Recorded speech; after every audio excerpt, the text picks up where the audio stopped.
Durham, NC, November 4th.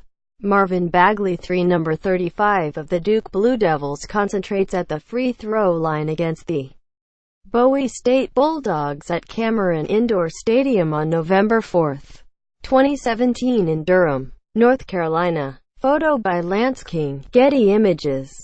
The Duke Blue Devils have the top recruiting class in the nation, and they rolled out all potential one-and-done freshmen alongside senior Grayson Allen in their home opener against the Elon Phoenix. As expected, the Blue Devils ran away with a 97-68 win. But we still got an opportunity to make some initial assessments of their young NBA prospects in their first competitive college game.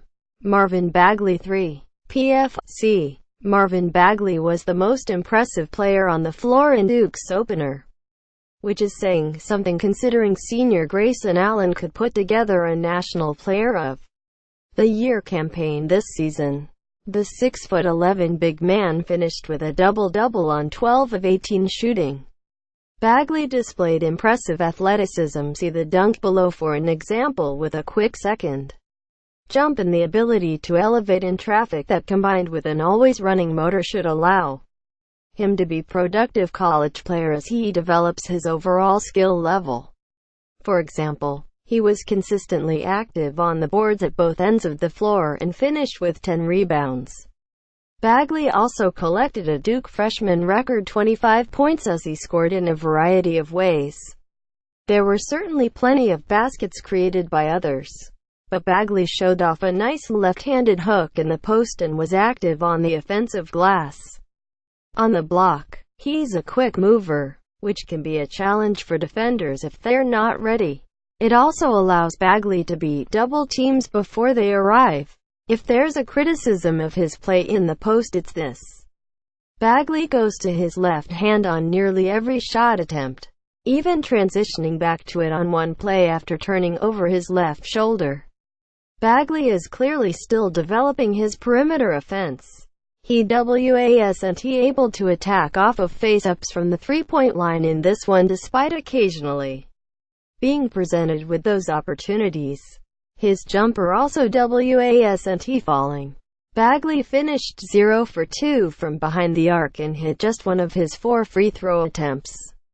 Although I'm not a shot doctor, it's clear from the varying arcs that Bagley's stroke isn't repetitive, with his jumper occasionally featuring a high arc or looking like it was pushed towards the basket.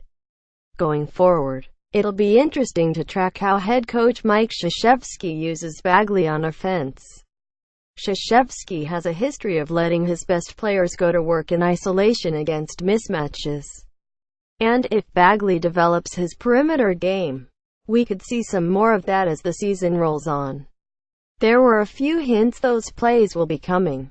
At one point in the first half, the Blue Devils ran a ball screen with Bagley as the ball handler and Allen as the screener. Defensively, Bagley had a few question marks. At times, his higher hips prevent him from getting down into a stance and he can get beat off the bounce. It's not immediately clear how much of Bagley's defensive woes on the perimeter were the result of a lack of mobility, a lack of fundamentals, or part of Duke's defensive scheme, which emphasizes disrupting passing lanes. Perhaps most disappointing was the lack of rim protection. Bagley finished with 0 blocks, although he spent much of the game guarding Allen's stretch 4. Bagley's athleticism and motor create an interesting baseline for a player with his size.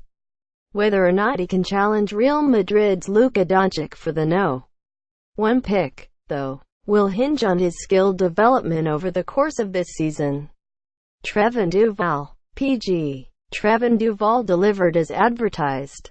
The 6-foot three-point guard finished with 8 points and 8 assists in 24 minutes.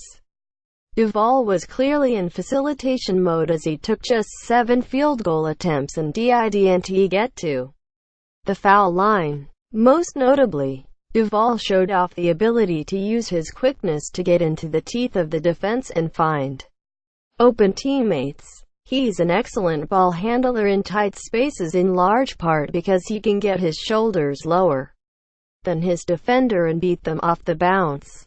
His feel for the game was on full display at the end of the first half when he slipped into the lane after turning down a ball screen and dumped a behind-the-back pass to Bagley, who finished with an athletic two-handed slam. Duval's jump shot is clearly not there yet, and it's something that will limit his ceiling unless he can clean it up. Duval finished 0 for 3 on shots outside of the paint, as he often seemed unwilling to take open looks when the defense went under ball screens. At worst, the freshman guard needs to develop the ability to knock down open mid-range looks when the big sags off. Defensively, Duval was decent. He occasionally used his length to disrupt passing lanes or swipe at ball handlers challenge him with penetration. His 6'10" wingspan will make the Blue Devils more comfortable switching 1 through 5 this season. Wendell Carter, PFC. Of the 4 potential one-and-done prospects, Carter had probably the most uninteresting opener. He committed 3 fouls early in the first half, which limited him to just 16 minutes in the contest. However, he finished with 8 points and 6 boards in limited action.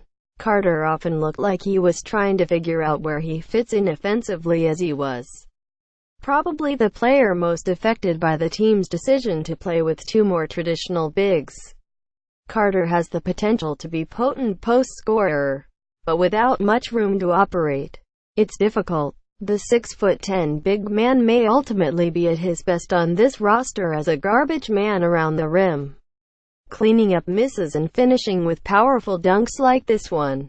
Gary Trent Jr., SG. Whether or not Trent will be a one-and-done prospect is up for debate, but the 6'6" shooting guard certainly has a defined NBA skill.